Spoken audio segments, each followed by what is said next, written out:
Hello viewers, আসসালামু আলাইকুম। কেমন আছেন সবাই? আমি রেজাউল হাসান তুষার আছি আপনাদের সাথে। তো আমি আপনাদের সাথে আজকে শেয়ার করব ফটোশপ প্রোগ্রাম নিয়ে কিভাবে কাজ করতে হয়। তো চলুন শুরু করা যাক।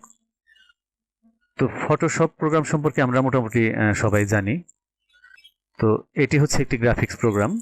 তো এই ফটোশপ প্রোগ্রামের মাধ্যমে আমরা যে কোনো ইমেজ বা ছবিকে খুব সুন্দরভাবে আমরা ফুটিয়ে তুলতে পারি। শুধু ছবি নয়, যে কোনো লেখা যদি বলি, সেই লেখাকেও খুব সুন্দরভাবে ইফেক্ট দিয়ে এটাকে কিন্তু ফুটিয়ে তোলা যায়। এর সৌন্দর্য অনেক গুণ বৃদ্ধি করা যায়।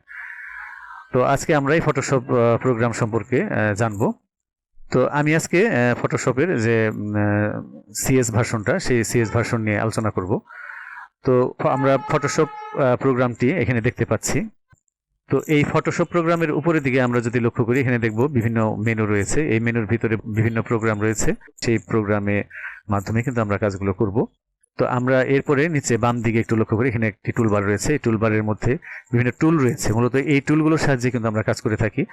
যেমন এখানে এটার নাম হচ্ছে রেক্ট্যাঙ্গুলার মার্কুই টুল। এরপরে রয়েছে মুভ টুল, এরপরে রয়েছে পলিজনাল লেজো টুল, এরপরে রয়েছে ম্যাজিক টুল, এরপরে রয়েছে হচ্ছে স্লাইস টুল, এরপরে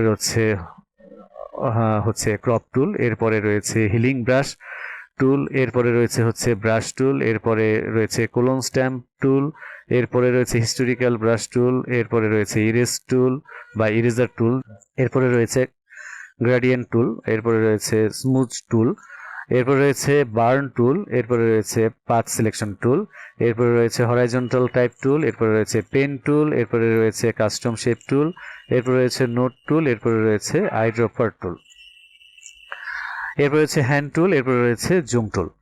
এরকম যে টুলগুলো রয়েছে, এগুলোর বিভিন্ন রকম কাজ রয়েছে, এক একটার এক এক রকম বৈশিষ্ট্য। তো আমরা প্রয়োজন অনুযায়ী এই টুলগুলো ব্যবহার করব। আর ডান দিকে রয়েছে যে আমরা বারগুলো দেখছি, এগুলো প্রোগ্রাম বার। যেমন এখানে নেভিগেটর, কালার, লেয়ার, এগুলোর সাহায্যেও কিন্তু আমরা ফটোশপের কাজগুলো করে থাকি এগুলো সহায়তা নিয়ে। তো যাই হোক, তো এই হচ্ছে আমাদের ফটোশপ প্রোগ্রামের মোটামুটি পরিচিতি।